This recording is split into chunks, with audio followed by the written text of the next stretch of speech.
Are Musk and Peterson offering real solutions to the energy and housing crisis? I listened to interviews of Pierre Poilievre with Jordan Peterson and Alice Weidel with Elon Musk, and I'd like to share my thoughts. Let me know if you'd like more content like this from me. I've often confessed to being a fan of Elon Musk. I'm also a huge admirer of Jordan Peterson and have read all his books. While they've given me fresh perspectives and significantly influenced my thoughts, I don't agree with everything they say. I can't blindly trust them, or anyone else for that matter, to always make the right choices. And neither should you. Most people, I believe, don't fit neatly into left or right political categories. Neither do I. Many of the so-called hardline issues political parties push don't actually impact the majority of people. They're just amplified by the media. What matters to me are practical solutions, not political alignments. That's why I was disappointed the hosts of these interviews didn't push harder to uncover concrete solutions from their guests. Interestingly, both leaders, Poilievre and Weidel, promised to tackle the energy crisis by reversing the shift away from fossil fuels. I completely agree that fully phasing out fossil fuels or even nuclear power is a bad idea, but I refuse to believe it's the most urgent issue we face. Elon Musk, considering how much he's benefited from government subsidies for electric vehicles and renewable energy, pushed back slightly on this point. Peterson, however, let it slide. The world is already moving away from internal combustion engine, ICE cars.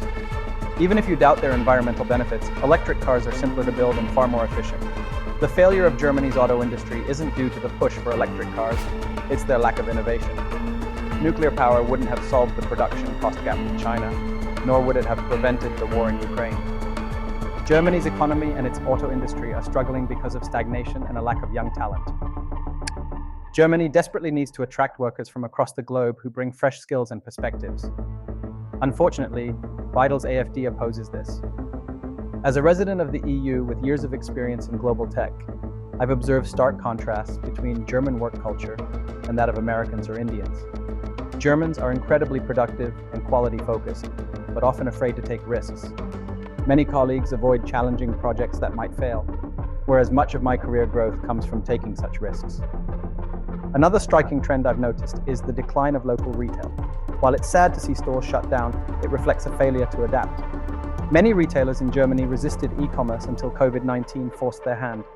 Even now, they refuse to match online prices, charging over 50% more and reacting poorly when customers bring up Amazon. This rigidity dooms them to be replaced by more competitive businesses. Meanwhile, in Canada, Poilievre prioritized housing affordability. But once again, he failed to explain how he'd achieve it, and Peterson didn't press him. Canada's housing crisis has worsened with the recent influx of migrants. Solving it requires cheaper housing or higher wages. To make housing cheaper, Poilievre would need more housing permits, more infrastructure spending, and more skilled immigrant labor. To make people wealthier, he'd need to raise minimum wages or cut taxes, both politically difficult given his need for funding. So how does he plan to solve the crisis? It's clear the incumbents have failed us, but I'm still waiting to see real solutions from the alternatives. In the best case, they'll shake things up enough to wake the others up. In the worst case, well, anything could happen.